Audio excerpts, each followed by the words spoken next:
আমি নন্দদুলাল মণ্ডল ইতিহাসের পাতায় আরও একবার প্রত্যেককে স্বাগত জানাই। যারা বিহার স্টেটের কারেকশন উইন্ডোর জন্য অপেক্ষা করছিলেন তাদের জন্য একটা গুড নিউজ।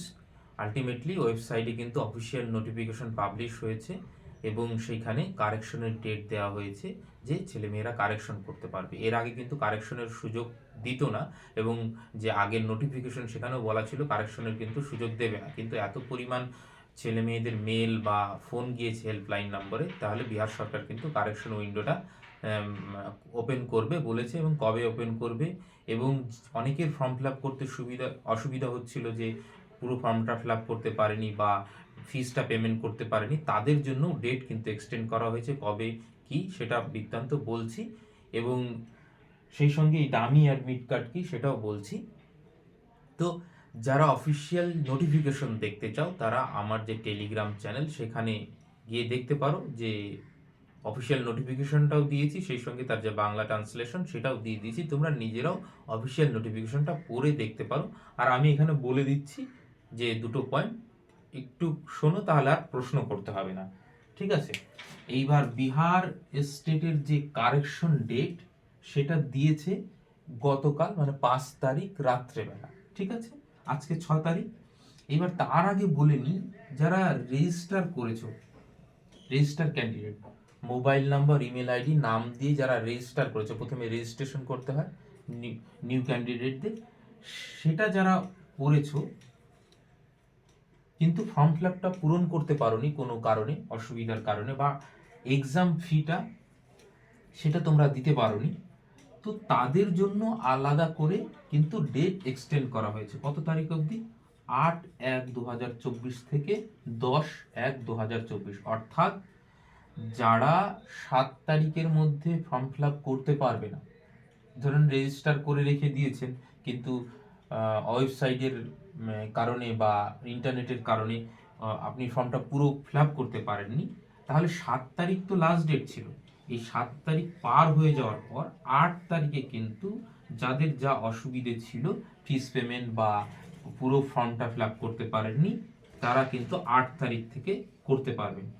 এবং কত তারিখ অবধি? 10 তারিখ অবধি। বোঝা গেল? 7 তারিখের মধ্যে যদি করতে পারেন খুব ভালো কথা।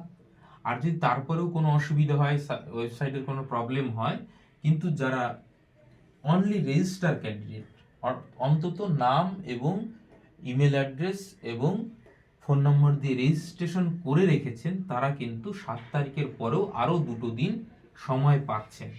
কত তারিখ? 7 তারিখে শেষ হচ্ছে, 8 তারিখে আপনাদের জন্য উইন্ডো খুলবে এবং 10 তারিখে শেষ হবে। তাহলে 8 থেকে 10 তারিখ যাদের যাদের সমস্যা ছিল তারা কিন্তু পুনরায় ফর্ম ফিল আপটা করতে পারবে, অনলি রেজিস্টার ক্যান্ডিডেট। এবং সেই সঙ্গে যারা ফিসটা জমা দেননি বা দিতে পারেননি, তারাও কিন্তু অন্তত আরও 2 দিন সময় পেয়ে যাচ্ছেন। এইবার আসি ডামি অ্যাডমিট কার্ডটা কি। অনেকেই দেখছেন ডামি অ্যাডমিট কার্ড এবং কারেকশনের, অ্যাকচুয়ালি এটাই হচ্ছে, এই ডামি অ্যাডমিট কার্ডটাই হচ্ছে কারেকশনের আপনি সুযোগ পাবেন। ডামি অ্যাডমিট কার্ডটা মানে আপনি যে ডিটেল ইনফরমেশনটা দিয়েছেন সেইটা শো করবে আপনার সামনে। যেমন আপনি লগ ইন করে অ্যাপ্লাইটা করেছেন, সেরকম মোবাইল নাম্বার এবং পাসওয়ার্ড দিয়ে আপনি যখন এই ওয়েবসাইটে লগ ইন করবেন, আপনার পেজটা খুলবে, ওইখানে কিন্তু ডামি অ্যাডমিট কার্ড বলে একটা অপশন পাবেন। সেইখানে আপনি ডামি অ্যাডমিট কার্ডটা ডাউনলোড করার পর আপনার যাবতীয় ইনফরমেশনগুলো আপনি দেখতে পাবেন। এবার দেখার পর আপনার যদি কোনো ইনফরমেশনে ভুল থাকে তবে সংশোধন করতে পারবেন। কত তারিখ থেকে? সেটা 12 তারিখ থেকে। অর্থাৎ 10 তারিখে সম্পূর্ণভাবে ক্লোজ হয়ে যাচ্ছে এবং 12 তারিখে কিন্তু ওপেন হচ্ছে এই কারেকশন উইন্ডো এবং চলবে কতদিন? 17 তারিখ। প্রথম যেটা অফিসিয়াল নোটিফিকেশন এসেছিল সেখানে বলা ছিল 1 দিনের জন্য শুধু কারেকশন উইন্ডো ওপেন হবে, কিন্তু এটা বোঝাই যাচ্ছে যে প্রচুর পরিমাণে ছেলে মেয়ে অ্যাপ্লাই করেছে, অতএব এই কারেকশনের ডেটটা কিন্তু 12 থেকে 17 তারিখ অবধি রাখা হয়েছে। এবার ডামি অ্যাডমিট কার্ড মানে কিন্তু পরীক্ষার অ্যাডমিট কার্ড নয়, এইটা বুঝবেন না কিন্তু।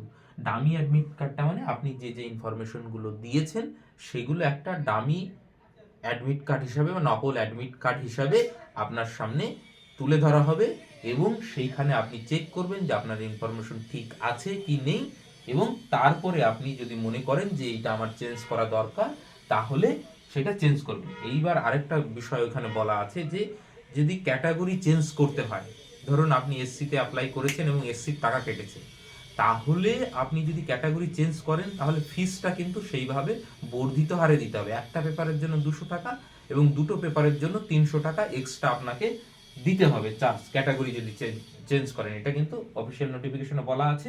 এবং যখন এই কারেকশন উইন্ডোটা ওপেন হবে 12 তারিখে, তখন নিশ্চয়ই আমি লাইভ কারেকশন করে আপনাদের দেখিয়ে দেব। ঠিক আছে? তো আমি এই টেলিগ্রাম চ্যানেলের যে নোট মানে লিঙ্কটা সেটা দিয়ে দিচ্ছি, সেখানে গিয়ে আপনারাও নিজেরাও পড়ে নিন অফিসিয়াল নোটিফিকেশনটা। আর আমি তো বলেই দিলাম।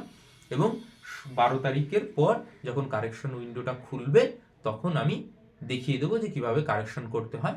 ঠিক আছে? সকলকে অসংখ্য ধন্যবাদ। এরপরেও যদি কোনো কোশ্চেন থাকে নিশ্চয়ই কমেন্ট করে জানাও, আমি চেষ্টা করবো উত্তর দিয়ে দেওয়ার জন্য।